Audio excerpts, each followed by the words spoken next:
Hey Ankit this side. तो स्वागत है आपका मेरे YouTube चैनल पे जिसका नाम है इलीगल लैंग्वेज, जिसमें हम बात करते हैं सिर्फ लीगल एस्पेक्ट का। तो आज का वीडियो काफी इंपॉर्टेंट होने वाला है क्योंकि आज हम लोग करने जा रहे हैं रेस सब जुडिस, जो कि सेक्शन 10 ऑफ सीपीसी है। ये सीपीसी का काफी इंपॉर्टेंट टॉपिक है जिससे मेंस में क्वेश्चन डायरेक्टली आता ही आता है जुडिशरी मेंस में। इस टॉपिक में बेसिकली हम लोग इंट्रोडक्शन पढ़ेंगे, सेक्शन 10 क्या कहता है, एलिमेंट्स क्या है इस सेक्शन का, और साथ में डिस्कस करेंगे कुछ लैंडमार्क केस लॉज। आइए आगे बढ़ते हैं और देखते हैं रेस सब जुडिस क्या होता है। तो रेस सब जुडिस बेसिकली ये बात कहता है कि कोई भी court, no court shall proceed the trial of any suit. कोई भी कोर्ट जो है प्रोसीड नहीं करेगी ट्रायल किसी भी सूट का। कब? जब मैटर जो है, जो इशू में है, वो डायरेक्टली या सब्सटेंशियली प्रीवियसली इंस्टीट्यूटेड सूट में ऑलरेडी प्रेजेंट हो।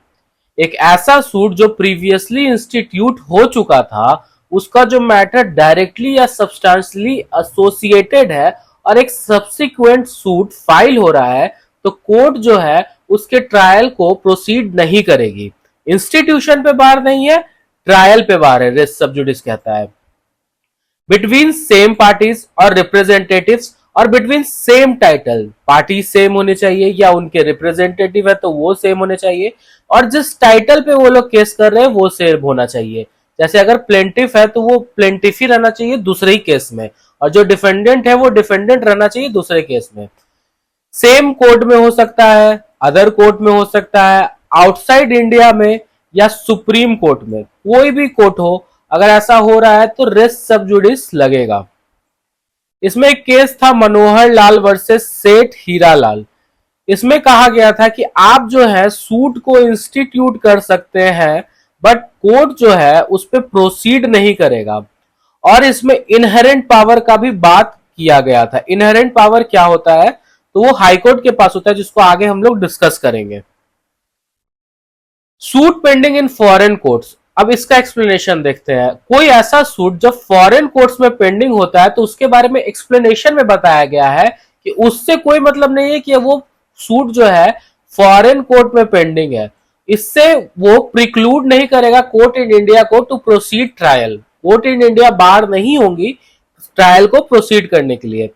दूसरा चीज है सेम कॉज ऑफ एक्शन होना चाहिए, तभी इंडिया में बार वो आगे प्रोसीड हो सकता है। एसेंशियल्स क्या है? तो पेंडेंसी इन फॉरेन कोर्ट्स होना चाहिए, बार नहीं होगा इंडिया में। और तीसरा है सेम कॉज ऑफ एक्शन होना चाहिए, एक्सप्लेनेशन का एसेंशियल्स। अब एसेंशियल्स देखते हैं सेक्शन 10 का। ये क्या बात करता है? तो पहले तो दो सूट होना चाहिए, एक तो प्रीवियसली, एक होना चाहिए सब्सिक्वेंट सूट। डायरेक्टली या सब्सटेंशियली जो है दोनों सूट आपस में कनेक्ट हो, सेम पार्टीज पे हो या रिप्रेजेंटेटिव्स पे हो और सेम टाइटल्स पे हो। कोर्ट जो है प्रीवियस इंस्टीट्यूटेड सूट पे जिस पे वो ट्रायल चला रहा था उस पे उसका जुरिस्डिक्शन होना चाहिए। ये चार एलिमेंट है सेक्शन 10 रेस सब जुडिस का। आगे बात करते हैं कि ये इंपॉर्टेंट क्यों है और इसका ऑब्जेक्ट क्या है। तो सबसे पहला ही इसका ऑब्जेक्ट है पैरेलल प्रोसीडिंग को रोकना। कोई दो केस चल रहा है एक ही मैटर ऑफ इश्यू पे, तो उसको रोकने का ये पहला ऑब्जेक्ट है इसका कि उसको रोक दिया जाए। क्यों रोका जाए? तो क्योंकि इससे क्या हो सकता है, दिक्कत आ सकता है प्लेंटिफ और डिफेंडेंट दोनों पे। साथ ही साथ मल्टीप्लिसिटी ऑफ प्रोसीडिंग्स को भी रोकना और इनकन्वीनियंस जो पार्टी होता है उसको भी रोकना। बात करते हैं इसका लीगल एस्पेक्ट का। तो इसका लीगल एस्पेक्ट बस यही कहता है कि ये ट्रायल पे बार करवाता है, इंस्टीट्यूशन पे नहीं। When will apply, ये अप्लाई कब होगा? तो जब इंटायर सब्जेक्ट मैटर जो है दोनों केस का सेम हो जाए। और अगर रेस सब जुडिकाटा किसी केस में अप्लाई होता है तो रेस सब जुडिस अपने आप ही अप्लाई हो जाएगा। और सेक्शन 10 जो है ये does not bar interim order to pass. कोई भी इंटरिम ऑर्डर अगर पास हो रहा है, अगर दो केस इंस्टीट्यूट हो गया और सब्सिक्वेंट में भी अगर कोई इंटरिम ऑर्डर पास होता है तो उस पर बार नहीं लगाता है। ये एक केस लॉ में कहा गया था, Indian bank versus state of Maharashtra. आगे बात करते, जैसा कि हम लोग बात किए थे इनहेरेंट पावर, एक केस लॉ में बताया गया था इनहेरेंट पावर, जो हम लोग अभी जस्ट देखे थे पीछे। तो ये इनहेरेंट पावर क्या होता है? तो ये इनहेरेंट पावर जो है हाई कोर्ट के पास होता है, और हाई कोर्ट सेक्शन 10 का जो है कोई नीड नहीं है to stay any suit. High court के पास सेक्शन 151 के तहत इनहेरेंट पावर है कि कोई भी जो उससे सबऑर्डिनेट कोर्ट है, लोअर कोर्ट में कोई भी प्रोसीडिंग चल रहा है तो उस पे 151 के तहत वो स्टे लगा सकती है। इसमें एक केस था official receiver versus Palani Swami. इसमें क्या हुआ था, तो no court can stay suit which is instituted in any other court.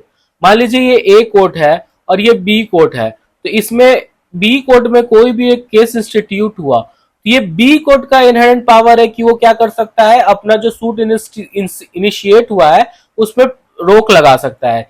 ये ए कोर्ट क्या होगा, बी कोर्ट पे रोक नहीं लगाएगा। कोई दूसरा कोर्ट जो है किसी और पे रोक नहीं लगा सकता है किसी सूट को इंस्टीट्यूट होने में या इस पे ट्रायल पे। इफेक्ट क्या है, तो ये एक मैंडेटरी सेक्शन है क्योंकि शैल वर्ड यूज हुआ है इसमें।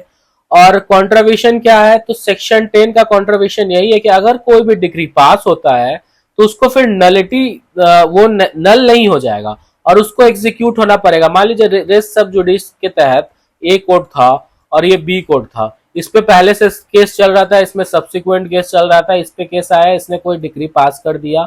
अब जो डिग्री पास हुआ है ये नल नहीं होगा और उसको एग्जीक्यूट करना ही करना होगा। ये कहा गया था सीओपति राय वर्सेस वारड चंद के केस में, जो कि लाहौर का केस था 1990 का। अदर प्रोविजन देख लेते हैं, तो ये रेस सब्जुडिस का और कहाँ कहाँ प्रोविजंस है, तो ऑर्डर 30 रूल 2 में इसके बारे में बताया गया कि कोई भी सूट बाय या अगेंस्ट फर्म हो। ऑर्डर 32 रूल 10 में बताया गया कि कोई भी stay of proceeding on removal of next print, या ऑर्डर 35 रूल 3 में जो कि बात करता है कि डिफेंडेंट जब सू कर दे प्लेंटिफ को। ये कुछ अदर प्रोविजंस है जो कि किसके बारे में बात करता है, रेस सब्जुडिस के बारे में, जो कि ऑर्डर और रूल में दिया गया है। तो अगर आपको मेरा वीडियो पसंद आया हो तो लाइक कीजिए, सब्सक्राइब कीजिए और अपने दोस्तों के साथ शेयर कीजिए, क्योंकि ये वीडियो काफी इंपॉर्टेंट होने वाला है आपके लॉ एग्जाम के पर्सपेक्टिव से, आपके जुडिशरी के प्री और मेंस के पर्सपेक्टिव से। तो तब तक के लिए मेरे चैनल पे बने रहें और तब तक के लिए थैंक यू।